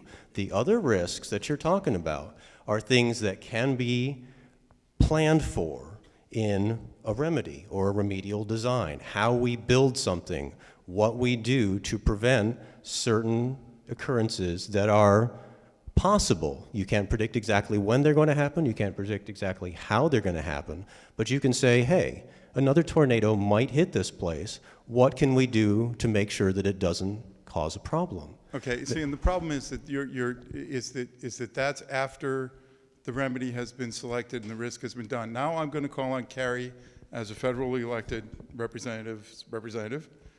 Carrie, I think we need a congressional investigation or something into the risk assessment process itself. If they cannot take into account the fact that there have been 2 tornadoes that have touched down within the last 5 years, extremely close to this landfill, then there's something wrong with the way they're doing the risk analysis. And I'm not faulting you for following your laws and following your rules, Mary, and Dan, I'm not faulting you for that, but the rules and the laws are faulted because we have a clear and present danger here of tornadoes, a clear and present danger to that site of floods, and a clear and present danger in this region of the worst earthquake that can possibly hit North America.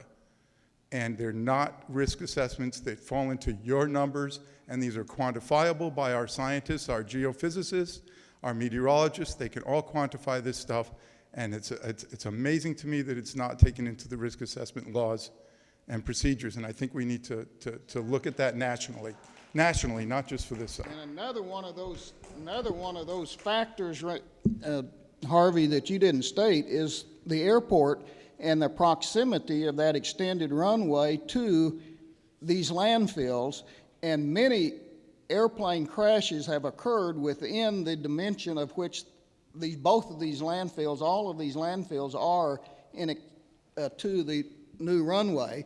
And you've already said that one of the factors that that the airport is requiring to be taken into consideration is the bird problem caused by any remedy. And you have to deal with the airport on any remedy that you choose in relation to the airport and the runways. So why have you not taken in, or why can you not take into that equation the fact that one of these runways is within a very short distance of these landfills, and what would happen if one of those airplanes would go off of that runway and into one of these landfills? And we did have an airplane go down along Highway 70 a few years ago. They had put the wrong fuel into a prop plane. They put jet fuel in it, and it crash landed right along Highway 70, not far from here. So it not only can happen, it does happen. Okay, are we done with the formal discussion of Q&A? Have any other questions? Yes, go ahead, Randy. EPA, can you tell me, is there anything good about having the REM in our city? That's a yes or no question. REM?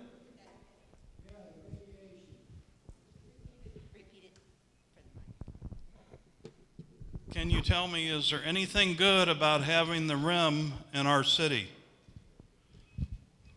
No? Thank you. What are you waiting for? The health risk assessment that was done. We're evaluating remedial alternatives to get an action in place that will be protective over the long term. The health risk assessment that was done in 2000, Doctor, you said there was some Risk assessment, yeah. health risk concerns identified then. Has anything been done about them? It's part of the Superfund process. We had put a remedy, a record of decision in place in 2008. The community, as well as some others at EPA headquarters, had concerns and wanted additional alternatives to be evaluated.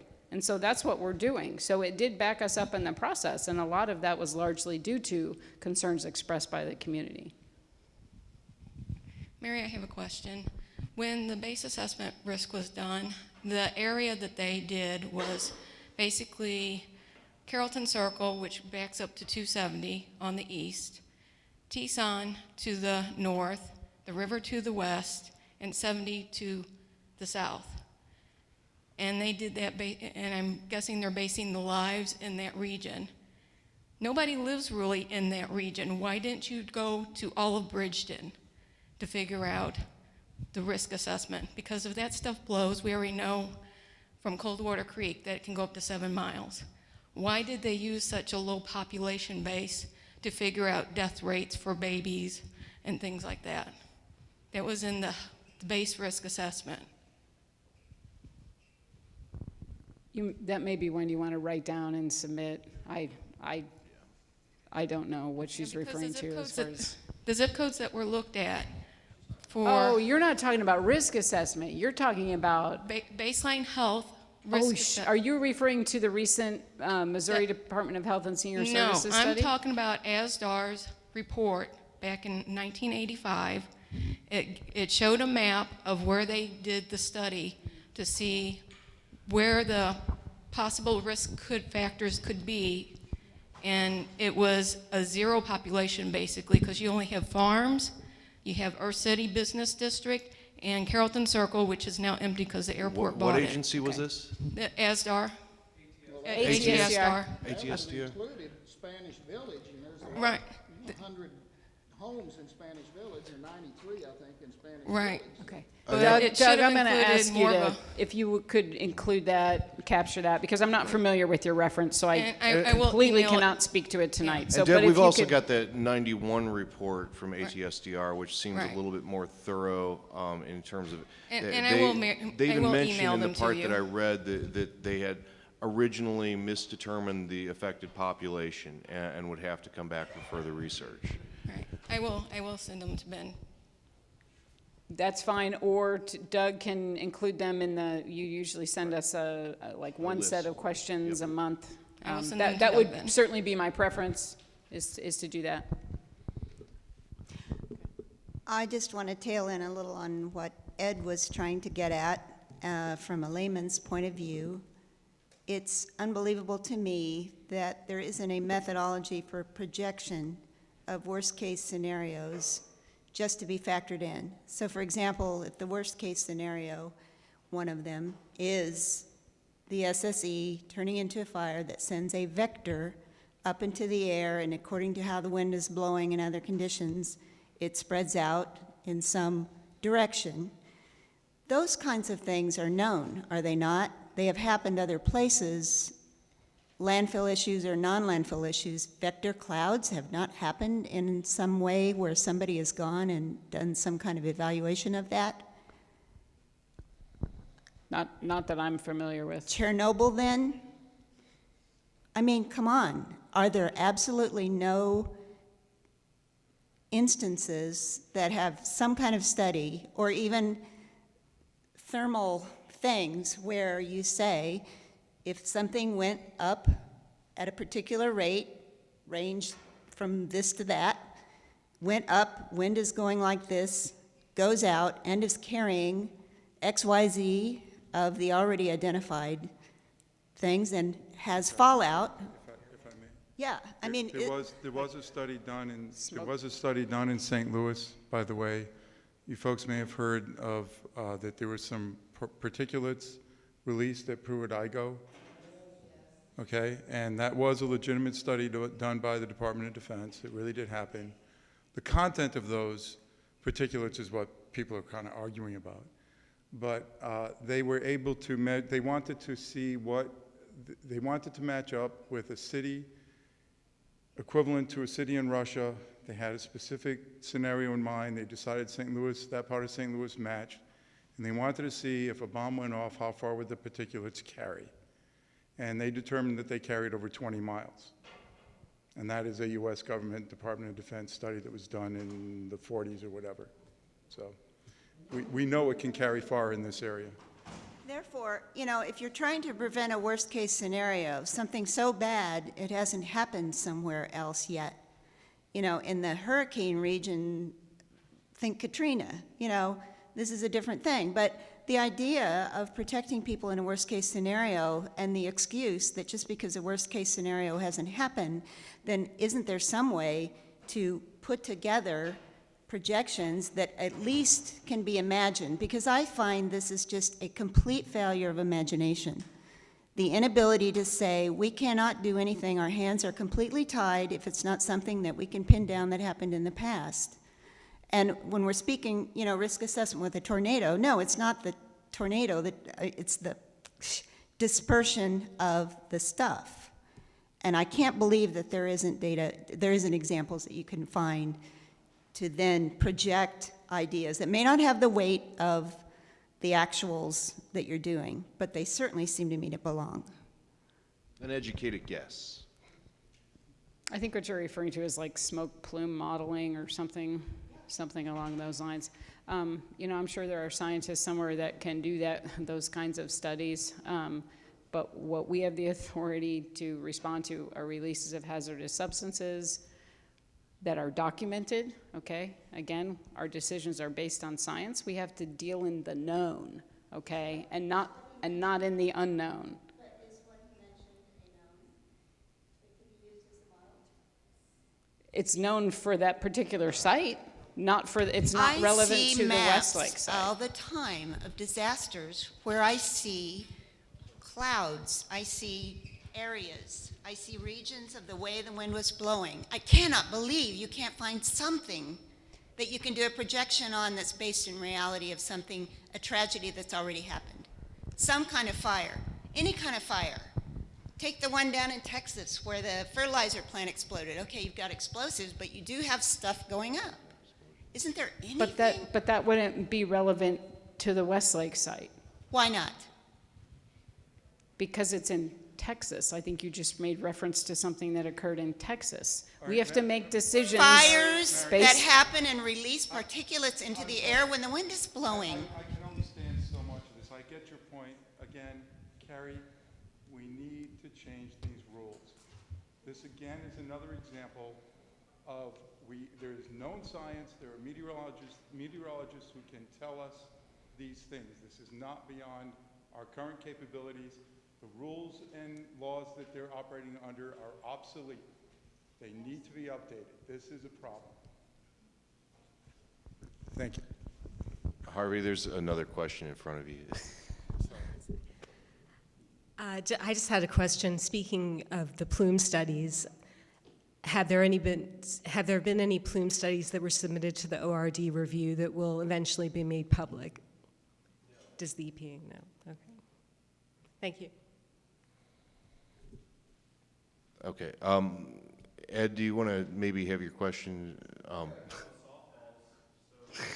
Okay, sure. We can go in the back of the room too, because right now I don't see a lot of people chomping for the microphone. We also don't have many people in the room. We can actually huddle down and have a conversation. I just want this to be on the record. Oh, of course. Will the EPA put the questions to communities, the answers to communities' questions online? I know that some of them have gone to the CAG, but I think that would be something that would be pretty simple the EPA could do that would maybe help foster better communication in the future. Certainly needed. The USGS report, has the EPA Region 7 received that yet? Correct. Was it estimated to be finished in September, October, November? It was sometime this year. Can you refresh my memory? Okay. And then is it true that you guys will have isolation barrier construction plans tomorrow from Republic Services? I believe I read that in the latest update. I wanted to make sure I read that correctly. All right. Will you please post those online so I don't have to submit a FOIA request? Okay, thank you. That's it.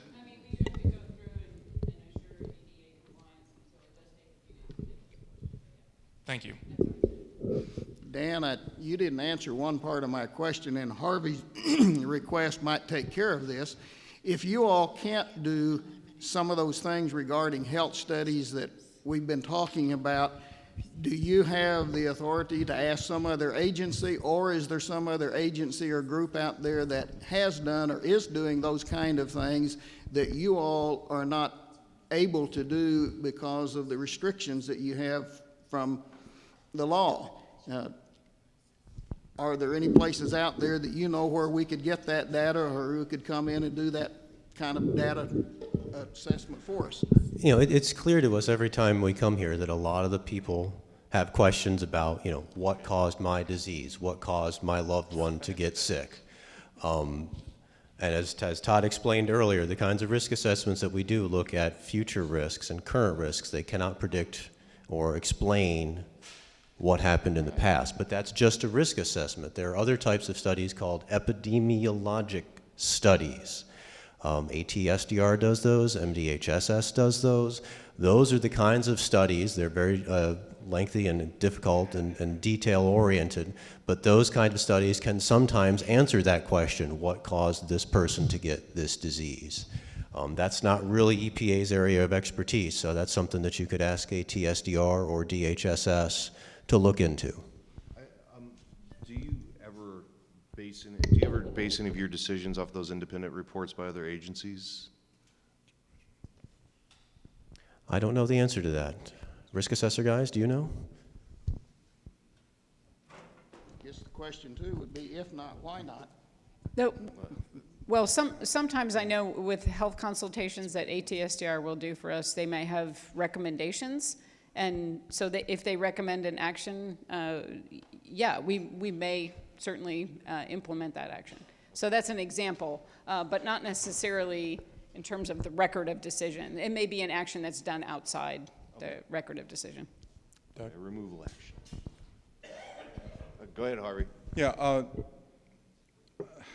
I'm having one of those senior moments, I guess. I'm getting older. Anyway, I forgot the gentleman to your right's name. That's horrible, isn't it? I'm kind of worked up tonight. Sorry. Bob. Bob, I'm sorry. I kept coming up with your last name, but I couldn't visualize your first name for some reason. I apologize. To answer your question, currently St. Louis County is involved in trying to put together a real long-term epidemiological cohort study. Okay, it's a big undertaking. It's never been done anywhere in the world, including Chernobyl. We can thank our brothers and sisters from the Coldwater Creek Group.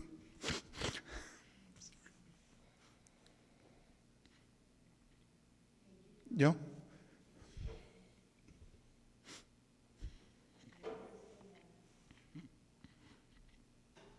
Y'all know I'm a cancer survivor, so this is very personal for me. Excuse me. Anyway, they've enlisted professors, nationally known professors, who do these kinds of studies from WashU and from SLU, and they have actually hired 3 epidemiologists. There's 3 projects in total that they're working on, but this is one of the 3 specifically. And it's a study that's never been done. ATSDR has been at the table, EPA's at the table, DHSS is at the table, it's an amazing collection.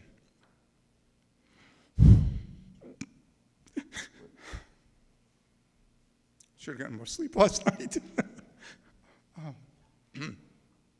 And Dr. Gunn from the County Health has been wonderful. And she is an appointed position, and independent of whoever gets elected as county executive, I sure hope that she's asked to stay on, because she gets it, and she's spearheading this, and she's doing a wonderful job. And so yes, it's a task that has been verified. No one's ever done it. It's without the existence of social media that we have today, it could not be done, by the way. I mean, I've been in these meetings. This is amazing. Would it be possible, Harvey, to have Dr. Gunn or someone else come and report to this group what they are doing and what they will be doing? I mean, is that still on a level that she couldn't actually There's tell us nothing, what there's they're nothing wanting to do? secretive about it. I don't know if they, come and talk about it or not, but their goal is to have a peer-reviewed, accepted study plan, plan for the study, peer-reviewed and accepted by people who need to see the results by December 31st. That would just be to have the plan laid out. And once they have that, then they'll be going for funding and execution of the plan. I think people that have been here, and you know that, Harvey, if they are aware that something like that is being done, I think it will alleviate many of the types of questions that we've been having thrown at EPA that it's not in their realm actually at this point. So I think if this group was aware, if everybody who left was aware that that is being done by somebody, I think that would be a psychological help. Yeah, a lot of the group that left is aware. I try not to cross the beams here between the Coldwater Creek group and the landfill issues, but this is one where at least we'll know something about the toxicity of the materials that were released in North County. And as we all know, those are the same materials that got dumped over here. So, and now it looks like zip codes 043 and 044 are going to be included. But not in the pilot study. The pilot study has to be a very small study, a proof of concept to prove that this type of epidemiological study can be done. The problem that ATSDR has and DHSS has is that their standard way of assessing cancer risks is based on an old model where you grew up where your parents lived and you died in the neighborhood where your parents lived. Now people are much more mobile. So the old model, and it's the only model that they have right now, is based on residency by zip code at time of diagnosis. So there is a disease registry that the state keeps, and it may even be federal, but the state certainly has one. And that's the only thing that they have to study with right now. So this is developing new tools that don't exist to be able to track the people who are mobile, who have been affected by this, who played in the creek and all that. Thank you, Harvey, and I know you've worked on this project and got a lot of people to the table. That was very helpful for all of us. Okay, is there anything else that anyone would like to add to the record? If not, we can approach EPA on an individual basis. I know they have brought some things in for us to look at in the back. We will not be having a November meeting again, so our next meeting will be December. All right, nobody else has any questions for the record, so let's just move on. Bird, thank you for being here. This is Bird Patch. He's one of the councilmen from Bridgeton here. Yep.